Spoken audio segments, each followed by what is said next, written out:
So here's what you need to know if you're wanting to travel from Canada with your animal. We were told when we called the CFIA, which is Canadian Food Inspection Agency, they said to us, we don't have a deal yet with El Salvador, which means like an import-export deal. So essentially you need to fill out this international pet certificate form, which is kind of a universal form that Canada has. So we thought, okay, that's fine. We will do that, no problem, because technically your vet has to fill it out. They have a set fee. Now, different vets charge different amounts, I'm sure. Our vet ended up charging $300. I'm not sure if that's the going rate. Write me in the comments if you've also had this experience. So next you have to have proof of microchips. You have to have the microchip number, and you have to have the paperwork just proving that you do have, in fact, have a microchip when you enter El Salvador. Next, you have to have a copy of your rabies vaccination, so your animal should be vaccinated. So the two pieces that El Salvador asks for, as well as that international health certificate.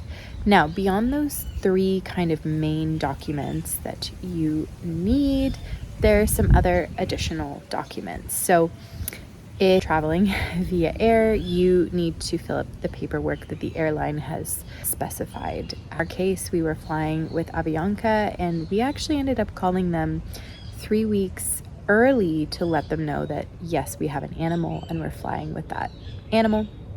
Now in our case, we were flying with our puppy as an emotional support animal. So if that is something you're doing, you're flying with Avianca, you need to get a letter from your healthcare professional. Your letter has to be on official letterhead, and they need to sign it, they need to date it.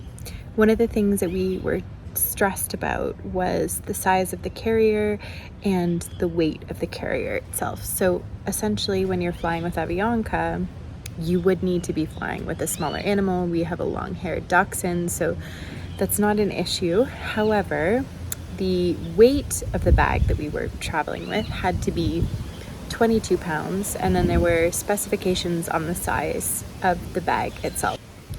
So yeah, we were concerned the bag itself would not work. However, when we got to the airport, we did not receive a rigorous examination of the bag at all. We definitely had to weigh Coco and the bag together, and she was well under that limit. So essentially the bag and the dog, or the animal, the cat, what have you, has to weigh 22 pounds in total. So luckily that was taken care of, and essentially that was all we needed. But the documentation of especially the health certificate had 2 stages to it. So the first, when our vet filled out the paperwork, we had to take Coco to the vet for an examination to make sure she was, of course, safe and healthy to travel. The vet signed off on the paperwork.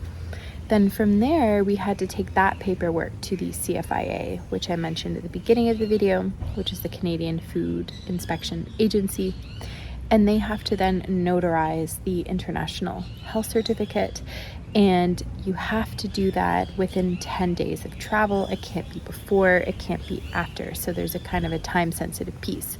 And essentially what they do is they go through the document and make sure there are no glaring errors, signed off on something that they shouldn't have, or there was a crossed out section of the document. If that's the case, you have to do it all over again.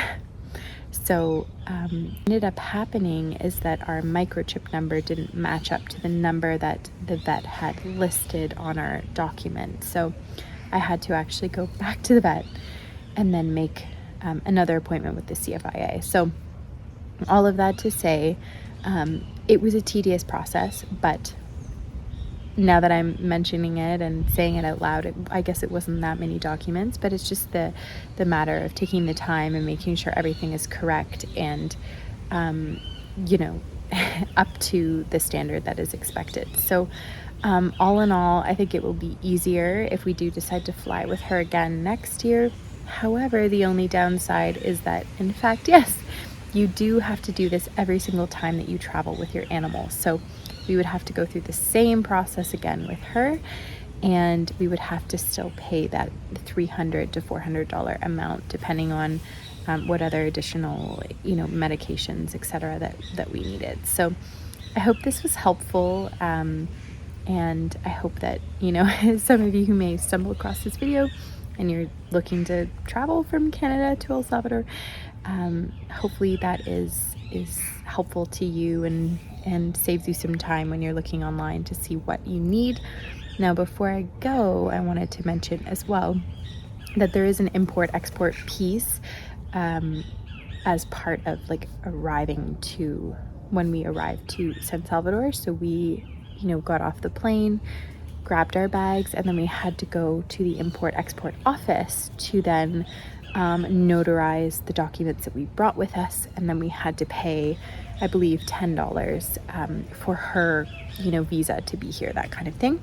And what we were told there was that, in fact, before traveling back to Canada, we do have to get Coco a vet visit, and then they have to, perform their own examination, which I don't believe will be as much money. There is still a process to actually get out of the country. So I'm gonna end it here, but I hope that was helpful, informative, and if you have any questions, write them below.